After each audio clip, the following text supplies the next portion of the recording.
દમણમાં બધદરિયે કોસ્ટગાર્ડનું દિલધડક રેસ્ક્યુ કરવામાં આવ્યું। ફસાયેલા 5 માછીમારોનું પણ દિલધડક રેસ્ક્યુ કરાયું છે।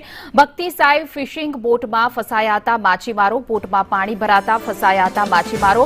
કોસ્ટગાર્ડે 5 માછીમારોનું રેસ્ક્યુ કર્યું છે, જેના દ્રશ્યો પણ સામે આવ્યા છે। તો બધદરિયે આ દમણ કોસ્ટગાર્ડનું દિલધડક રેસ્ક્યુ છે, જેના દ્રશ્યો સામે આવ્યા છે કે જેમાં 5 માછીમારો ફસાયા હતા, જેનું રેસ્ક્યુ કરવામાં આવ્યું છે। બોટમાં અચાનક પાણી ભરાવા જવાને કારણે રેસ્ક્યુ કરવાની ફરજ પડી હતી। ભક્તિ સાઈ ફિશિંગ બોટમાં 5 માછીમારો ફસાયા હતા, જેનું રેસ્ક્યુ કરવામાં આવ્યું છે। જે દ્રશ્યોમાં પણ જોઈ શકાય છે કે કેવી રીતે દિલધડક દરિયાની મધ વચ્ચે જઈને કોસ્ટગાર્ડે આ રેસ્ક્યુ કર્યું છે। બોટમાં પાણી ભરાઈ જવાને કારણે આ પ્રકારની સ્થિતિ સર્જાણી હતી। 5 માછીમારો ફસાયા હતા અને જાણ થતાં જ દમણ કોસ્ટગાર્ડના હેલિકોપ્ટર પહોંચી ગયા હતા અને દિલધડક રેસ્ક્યુ કર્યું અને સહી સલામત રીતે 5 માછીમારોને છે તે બચાવી લીધા હતા।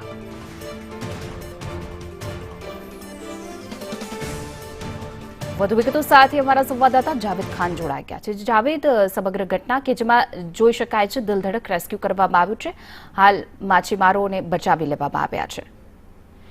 જી આ બધદરિયે જે ફિશિંગ કરતા માછીમારો હતા, જેની ભક્તિ સાઈ નામની બોટની અંદર તેઓ ફિશિંગ કર્યા હતા, તે દરમિયાન તેમની બોટમાં જે પાણી ભરાઈ જતા તેઓ દ્વારા જે છે સંપર્ક કરવામાં આવ્યો હતો અને પોલીસનો સંપર્ક કરાયા બાદ જે છે કોસ્ટગાર્ડને જાણ કરાઈ હતી અને ત્યારબાદ જે છે કોસ્ટગાર્ડ દ્વારા જે છે લોકેશન લઈ અને એ જગ્યા ઉપર પહોંચીને મધદરિયે ઉમરગામ બોડી અને દમણ કે મધદરિયે આ બોટ ફિશિંગ કરી હતી। તે જગ્યા ઉપર જઈને તેઓનું રેસ્ક્યુ કર્યું અને તેઓને પરત પાછા લાવવામાં હતા અને આ રેસ્ક્યુમાં જે 5 માછીમારો હતા તેઓનો જીવ બચાવવામાં આવ્યો। જી, સમગ્ર માહિતી બદલ આભાર।